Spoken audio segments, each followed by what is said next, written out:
Imagine walking into a doctor's office, heart pounding, because something feels terribly wrong. You've been having sharp chest pains for weeks, or maybe a cloud of confusion that won't lift.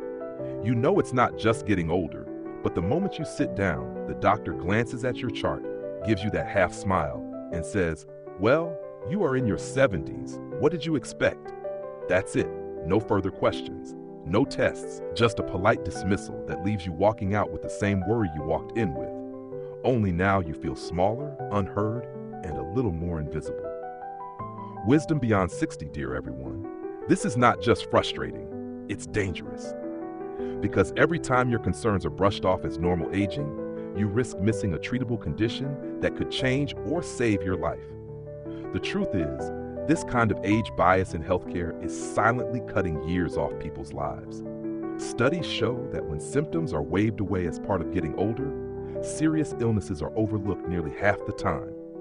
That chest pain might be heart disease. That foggy thinking might be a medication side effect. But if you don't fight to be heard, you may never find out until it's too late. And here's the hard part. For most of your life, you were taught to respect authority, not to challenge a doctor's opinion. That deep-rooted politeness, the same thing that once served you well, is now working against you in a system that moves too fast and expects you to keep quiet. But your health is not a courtesy you're asking for. It's a service you're paying for. That means you have every right to demand the time, the tests, and the answers you need. And the good news is, there are simple ways to flip the power dynamic back in your favor. Before every appointment, write down exactly what's happening, how long it's been going on, how it affects your life, and why it matters. Be precise. Don't just say, "My knee hurts." Say, "I've had stabbing pain in my left knee every morning for the past 3 weeks, and it stops me from climbing stairs." Specifics force attention. If a doctor tries to wave you off, here's a sentence that changes the whole conversation. "Doctor, could you please note in my chart that you're choosing not to investigate this symptom further?" Suddenly, the tone shifts, because no one wants the liability of ignoring a documented concern. And if they rush you, stand your ground. "I know you're busy, but I need 5 more minutes to go over my concerns. My health is worth that time." You are not asking for a favor. You are standing up for the most important thing you own, your life. The first step to living your best years is refusing to let anyone, no matter how educated or well-intentioned, minimize your health.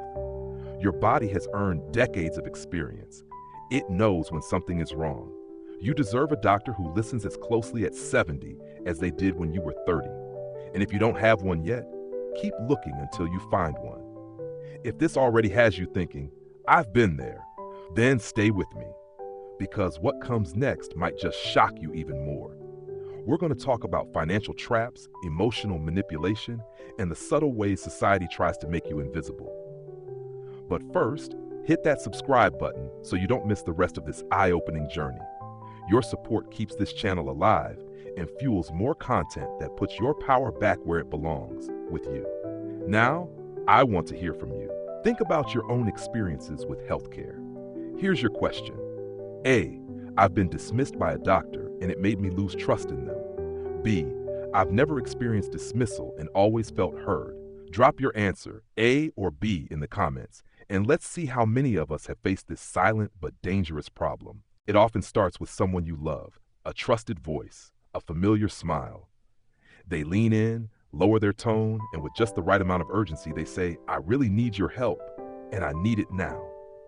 Before you can process the words, your mind has already begun to picture what could happen if you don't say yes. And in that moment, right there, they've got you. Wisdom Beyond 60 knows this is how financial manipulation works.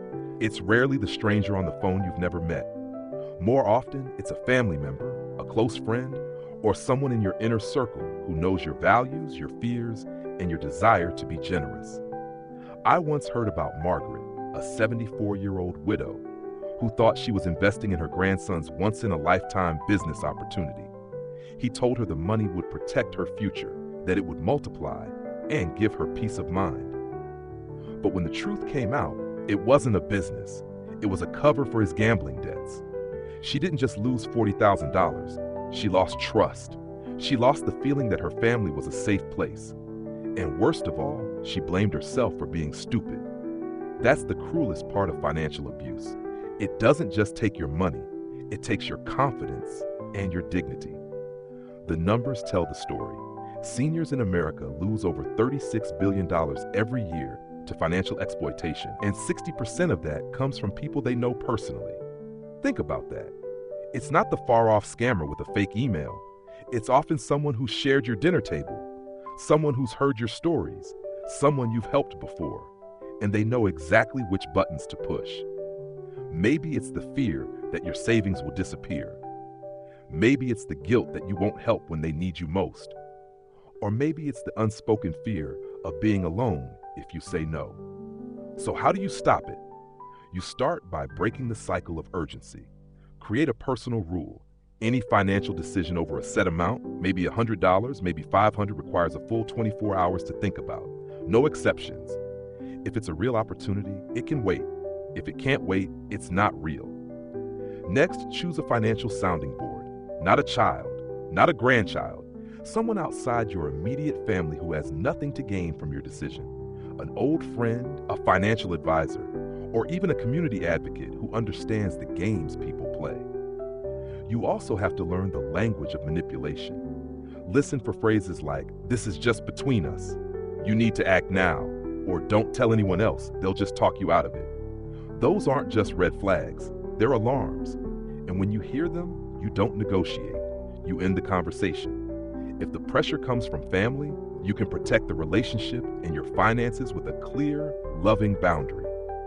I love you, but I have decided not to lend or give money to family members. It protects us both. You're not just saying no to a request, you're saying yes to your security, your peace of mind, and your ability to live the rest of your life on your own terms. Money at this stage of life is more than currency, it's independence. It's the ability to choose where you live, what care you receive, and how you spend your days. Every dollar you lose to manipulation is a piece of that freedom you may never get back. And when anyone tries to take that from you, they're not just taking cash, they're taking away the choices that keep you independent. The truth is, protecting your finances is protecting your life. And the first step is recognizing that you have the right to say no without apology. You have the right to ask questions without guilt. And you have the right to put your own stability before someone else's urgency. In the coming minutes, we'll go even deeper into other ways people can take from you without touching your wallet. Because sometimes what they steal is even more personal. Stay with me, because you need to hear it. There's a phrase that can cut deeper than any insult, and it often comes from the people you love most. After everything I've done for you. The moment you hear it, your heart sinks. It's not just a sentence, it's a chain designed to wrap around your sense of gratitude and tighten until you feel you have no choice but to give in. This is emotional manipulation at its most damaging form, and it's a quiet thief of peace for far too many people over 60. It's the adult daughter who calls and says, "Mom, after raising me all those years, you won't watch the kids every weekend?" It's the lifelong friend who says, "We've been through so much, and now you won't loan me the money?" On the surface, these words sound like appeals to love and loyalty, but underneath, they're an unspoken message. Your boundaries don't matter. The harm this causes runs deeper than most realize. The American Psychological Association has found that chronic, guilt-based pressure can raise cortisol levels to the same range as people battling ongoing physical illness. That means it's not just your mind under siege. Your body pays the price too. Stress from repeated guilt trips wears down your immune system, accelerates aging, and drains the joy from daily life. And perhaps most heartbreaking, it erodes trust in relationships that should have been your safest place. One of the most dangerous parts of this pattern is how it distorts your own self-perception. When those you care for most use your love as a bargaining chip, you start questioning whether your needs are valid at all.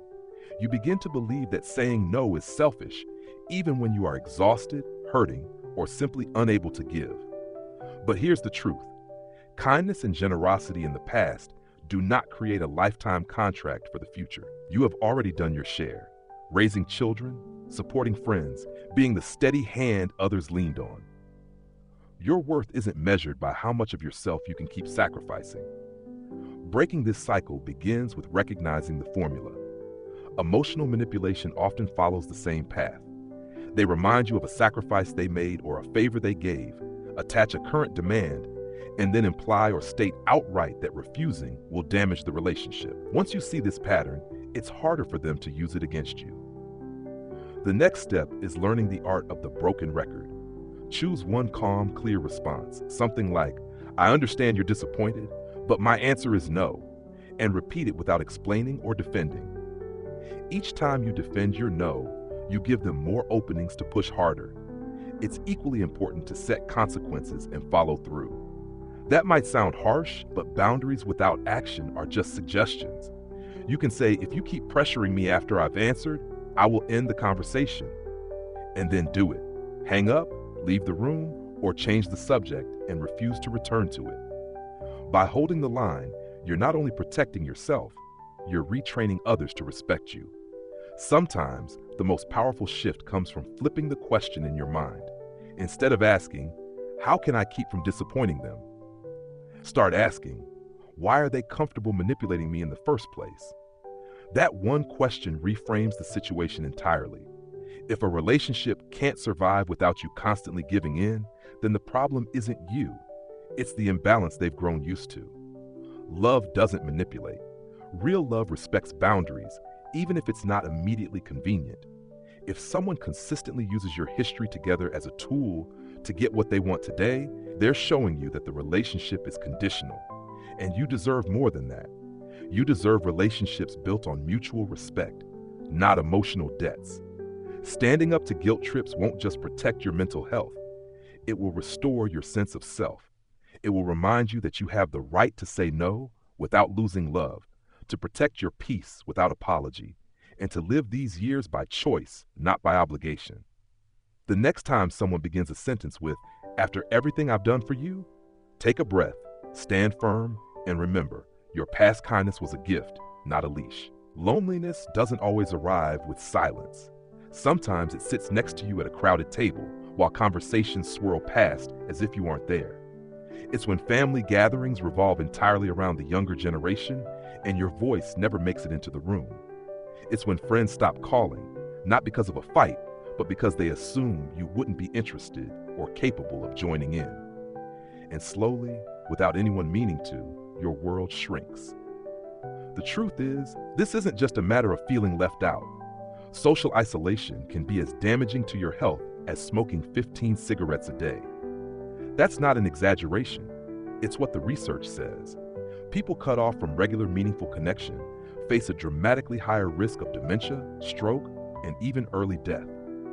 Yet we've been fed a story that this is simply part of getting old, that as friends pass away, as families get busier, and as your own pace changes, it's natural to fade into the background. But that narrative is a lie. You are not meant to disappear into the corners of your own life. Being overlooked, ignored, or treated as fragile isn't inevitable. It's a habit society has fallen into, and it can be broken. Part of the challenge is how subtle it can be. Maybe your children visit less often, assuming you understand how busy they are. Maybe neighbors talk over you in community meetings, not out of malice, but out of unconscious bias. And sometimes, after enough of these small exclusions, you start believing the lie yourself. You begin to think your perspective no longer matters. That belief can drain your confidence, your curiosity, and your energy to seek out new connections. But you have more influence over this than you may realize. It begins with refusing to accept social crumbs. If you're at a gathering and conversations drift past you, speak up, offer your perspective, share a story. Decades of lived experience have given you insight that deserves space in any discussion. Your wisdom doesn't become less valuable just because you're older, it becomes more so. Then, take a deliberate step toward creating your own circles of connection. Join a local book club, volunteer at a community center, take part in a group exercise class, or start one yourself. Show up consistently. Relationships grow over time, and the investment you make will come back to you in the form of laughter, shared purpose, and emotional support. Don't be afraid to embrace technology. A video call with a friend across the country can be as nourishing as a face-to-face visit. Online groups dedicated to your hobbies can open doors to friendships with people you'd never meet otherwise. If you've never used these tools, there's no shame in asking for help to learn them. Think of it as adding another set of keys to your freedom. And yes, be honest with the people you love. If you're feeling disconnected, say so. I've been missing our time together. Could we set up a regular call or visit?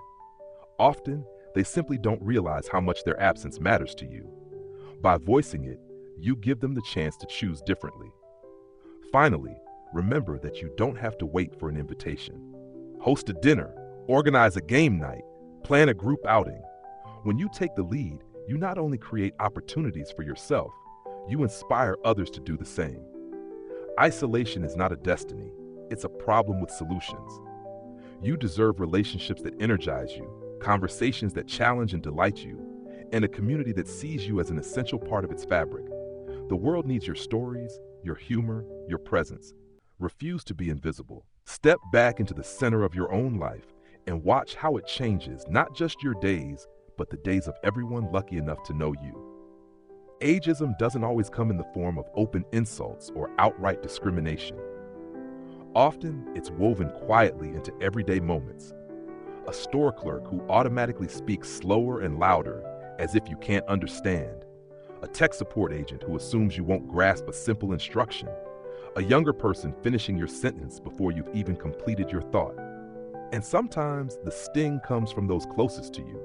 A family member deciding what's best for you without even asking.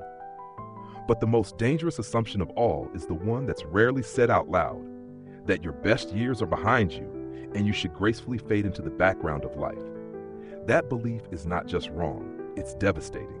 It robs people of ambition, curiosity, and a sense of purpose. When society sends the constant message that you're slowing down, fragile, or less capable, it plants a seed in your own mind. You start questioning whether you should try new things, take on challenges, or dream bigger. And here's the heartbreaking truth.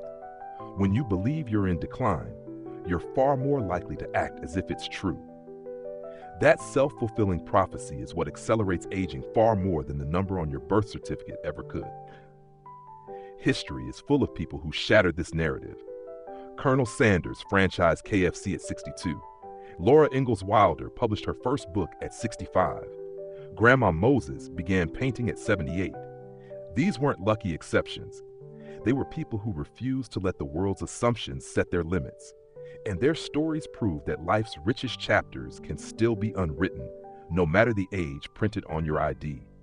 So how do you dismantle ageist assumptions, both the ones coming from others and the ones you may have unknowingly absorbed? It starts with rejecting the language of limitation. The next time someone says, "At your age, maybe you shouldn't," ask them, "What evidence do you have that I can't?" Make them justify the assumption instead of silently accepting it. Very often, they won't have an answer because their belief is rooted in stereotype, not reality. Then, actively challenge yourself to keep learning and exploring. Take the computer class you've been curious about. Learn that second language. Start the business you've been thinking about for decades. Travel to the place you've always dreamed of seeing. Every time you master a new skill or embrace a new adventure, you dismantle another layer of the myth that age equals decline. Surround yourself with people who see your potential rather than your limitations.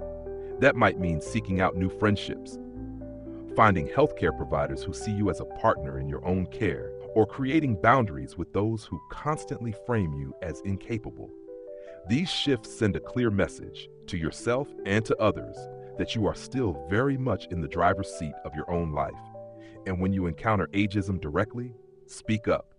You don't have to confront with anger. You can do it with clarity. Say, "You're making an assumption based on my age, and it's not accurate. Let me show you what I can do." Each time you stand up to it, you're not only reclaiming your dignity, you're shifting the narrative for everyone in your generation and those who will follow. Finally, ask yourself this: if age weren't a factor, what would I do? And then go do that thing. Because the truth is, the limits you accept are often the only ones that matter. Age is just a number. It doesn't define your worth, your abilities, or your future. Your experience, your wisdom, and your perspective are assets that the world still needs. Every time you push back against the quiet erosion of your relevance, you're proving something powerful, not just to others, but to yourself. You are not in decline. You are not on the sidelines. You are still here, still capable, still growing. And the best years, they might just be the ones you haven't lived yet. Life after 60 is often painted as a time to slow down, step aside, and quietly watch the world move on. But if there's one truth we've uncovered together, it's this. Your best years don't have to be behind you. They can be right now, and even ahead of you, if you choose them to be. You've spent decades giving, building, raising, and supporting. And somewhere along the way, maybe without even realizing it, you started tolerating things you never would have accepted when you were younger. Disrespect from professionals, pressure on your finances, guilt from loved ones, the creeping silence of social isolation, and the heavy weight of assumptions about what you can or cannot do. These aren't small inconveniences. They are slow thieves, quietly taking away your independence, your joy, and your sense of self. But here's the remarkable part. Just as you once built a life filled with work, family, and purpose, you can rebuild the boundaries, the respect, and the vibrant days you deserve. It starts with remembering one powerful fact. You are still the author of your story. No one else gets to decide your worth or your limits. Speaking up at the doctor's office, saying no to financial pressure, refusing emotional manipulation, stepping boldly back into social circles, and defying the stereotypes of age aren't acts of rebellion. They are acts of self-respect. They are proof that wisdom is not quiet submission but conscious choice.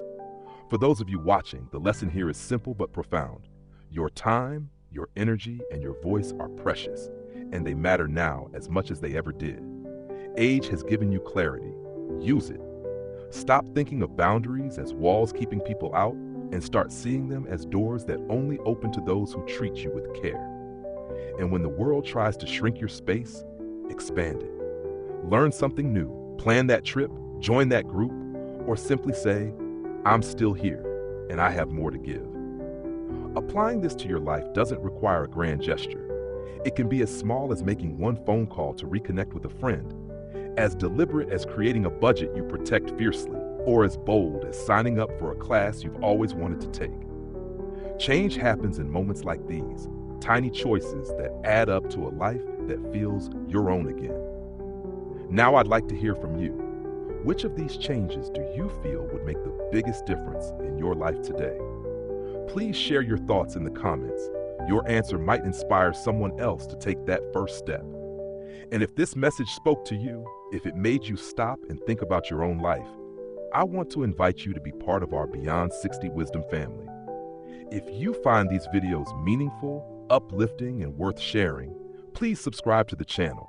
Leave your comments, tell us what's on your mind, and we'll listen, truly listen, so we can bring you more of the content that matters most to you. Let's make this a space where we talk openly every day, where we cheer each other on, and where your voice is part of the conversation. Thank you sincerely and warmly for spending this time with me today. Your presence here is a gift, and it's the reason we keep creating videos that we hope bring light, strength, and encouragement into your life.